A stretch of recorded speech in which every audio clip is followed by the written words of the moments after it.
Bonjour à toutes et à tous, bienvenue sur ma chaîne. Aujourd'hui, nous allons voir les avantages et les inconvénients de vivre dans une vallée. Description d'une vallée. Une vallée est un creux généralement de forme allongée et façonné dans le relief par un cours d'eau. Morphologie d'un cours d'eau.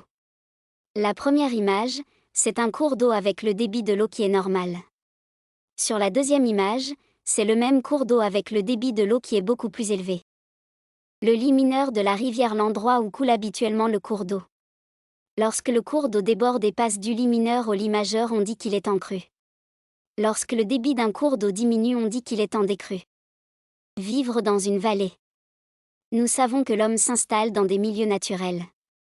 Voyons, maintenant, comment il va les aménager pour réduire l'impact des phénomènes naturels. Les hommes ont aménagé la vallée en y construisant des logements, maisons, immeubles, au bord du cours d'eau et ont installé un pont pour pouvoir traverser. Activités sur et ou aux abords du cours d'eau. Le cours d'eau est utilisé pour transporter des marchandises sur des péniches. La centrale nucléaire est installée le long du cours d'eau pour pouvoir utiliser l'eau afin de refroidir les réacteurs de la centrale. Ce village est construit près d'un cours d'eau pour pouvoir irriguer les cultures. Des activités aquatiques sont organisées sur les cours d'eau pour attirer les touristes. Conclusion. Dans les vallées, les surfaces planes et les faibles pentes sont favorables au développement des activités humaines. Les raisons du choix de l'homme pour s'installer au fond des vallées sont diverses.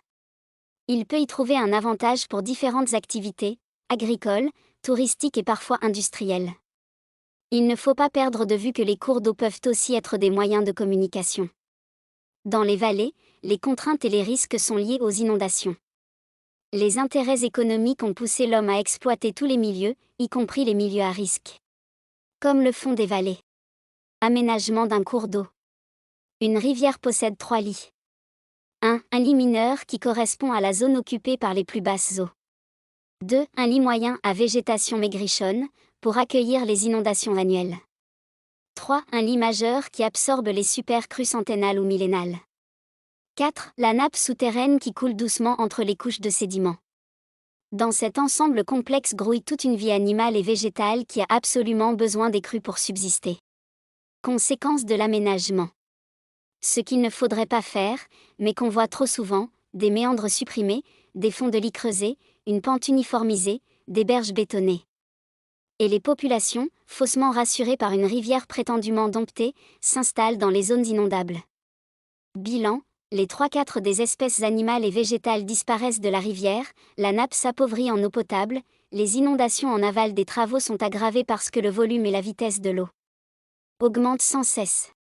Les aménagements du cours d'eau. Méandres supprimés. Des fins de lit creusés. Une pente uniformisée. Des berges bétonnées. Les conséquences de ces aménagements. Les 3/4 des espèces animales et végétales disparaissent de la rivière. La nappe s'appauvrit en eau potable. Les inondations en aval des travaux sont aggravées parce que le volume et la vitesse de l'eau augmentent sans cesse. Avantage de vivre dans une vallée. Pour s'installer dans les vallées, l'homme a dû drainer le sol trop humide afin de rendre plus sain. Aujourd'hui, la plupart des vallées sont assainies. Les vallées semblent offrir un cadre de vie moins soumis aux éléments naturels. Cela contribue à transformer de nombreuses vallées en des espaces densément peuplés et multifonctionnels. Danger de vivre dans une vallée. Les inondations. Lorsque l'eau déborde brutalement et passe du lit mineur au lit majeur, le cours d'eau est en crue. Les inondations sont assez prévisibles. Les inondations sont causées soit par les fortes précipitations, soit par le fait qu'une grande quantité d'eau ruisselle et tourne vers les cours d'eau. Mettez un pouce bleu, abonnez-vous et activez le cloche pour d'autres vidéos sur ma chaîne.